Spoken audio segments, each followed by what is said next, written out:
It's really interesting as we've wrapped up with Steve. We talked about anxiety and personal practices. And it's really interesting. Our sponsor, Magic Mind, I've been using Magic Mind for at least 3 months now.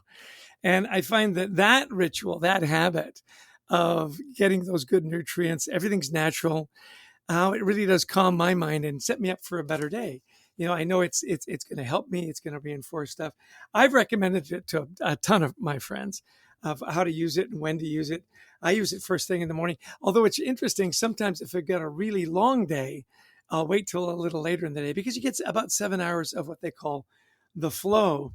And it's really interesting, as a sponsor, they've got a wonderful, unique discount code. So if you go to magicmind.com/Gostick and Elton, and that's not the ampersand, it's actually Gostick and Elton, and you put in Gostick and Elton 20, you get a 48% discount on the product. I just find that, with all the stresses we're going through and all the stuff that's going on, the last 3 months, when I start to get really anxious, knowing that I've got Magic Mind on my team just really helps. One of my big takeaways, from Steve about take care of yourself, right? Take care of yourself first. Take care of your mind. Love that. Yeah. And, so let's dig into what Stephen Collis told us today. Distinguished professor tours the world talking about this. And I love the questions to ask when somebody's getting heated, which, my gosh, you're talking to a neighbor nowadays. You're at the store. You bump into somebody. You're with family. Everybody's getting heated up about something. And I love these questions, specific things like, okay, why is that important to you? Versus, well, that's stupid. Right. Yeah, what does that look like? What does success look like in that scenario? What problems are you trying to solve? And really digging down and taking a little time with people to be a little bit more introspective. So powerful. Yeah. And what do you mean by that was a great question, and it's so interesting. I was just on a holiday with a bunch of friends and family, and it's this bike trip we take every couple of years. And it is interesting as conversations come to these hard topics, how often you'll hear, they're just bad people. And what Steve is saying is there's a reason for that. Dig a little deeper, be a little more curious.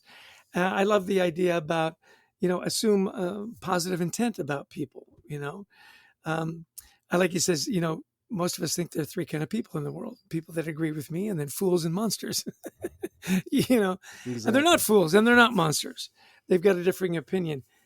Get in there and figure out what it is that's important to them, and things flow a lot easier, and you take all that emotion and anger out of the conversation.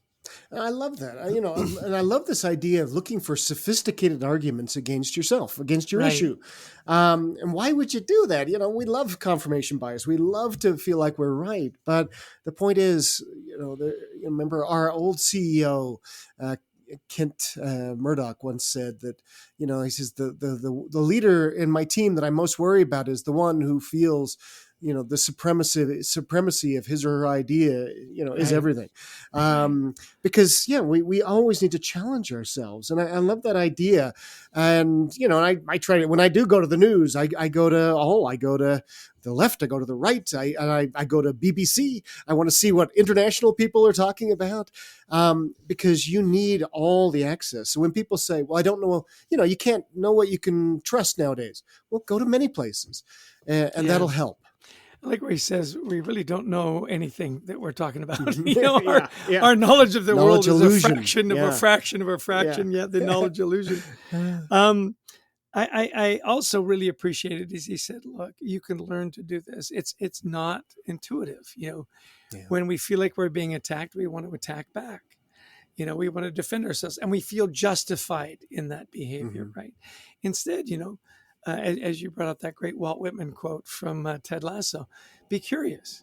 Because, well, why do you feel that way? Yeah. What is it that's really important to you? I had a good friend of mine who's deep into politics, and he would always ask me good questions like, are you a one-issue voter? Is there just one issue that if you don't get agreement on that, nothing else matters? I thought, what a great question, because so often we tend to be that way and say, look, this is the one thing that really matters to me. I know there's lots of issues. This one thing is a deal breaker for me.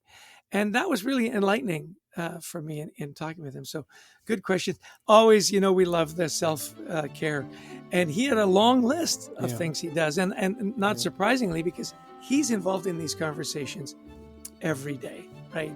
So he makes sure he eats well, he exercises, he gets his sleep, he meditates, he prays, he breathes. And I thought, you really do have to be very disciplined about that. Get your exercise, feel good about yourself, take care of yourself first.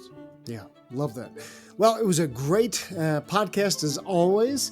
When we think about the knowledge illusion, somebody who has more than 0% of knowledge is our producer, Brent Klein. I would say 10, 20% of knowledge. At least of the universe. Of the universe, yeah, it really does. We want to thank Brent. We want to thank Christy Lawrence, our producer, our booker who helps us find such amazing guests. And to all of you who listened in, if you like the podcast, please share it. We'd also love you to visit thecultureworks.com for free resources to help you and your team and everyone around you thrive. Yeah, and we love speaking to audiences around the world, virtually or in person, on the topics of culture, teamwork, resilience. Give us a call. We'd like to talk to you and be at your event. And as always, buy the book, Anxiety at Work. We also have Leading with Gratitude, the Gratitude Habit, and many more. Follow us on LinkedIn. We've got a great weekly newsletter. But that's plenty for you to work on. Adrian, as always, it was a delight. What an important subject Steve is talking about, taking care of yourself, being good to people. And as always, I give you the last word. Send us off on a high note. Well, first and foremost, be good to yourself. Right. Until next time, we wish you the best of mental health.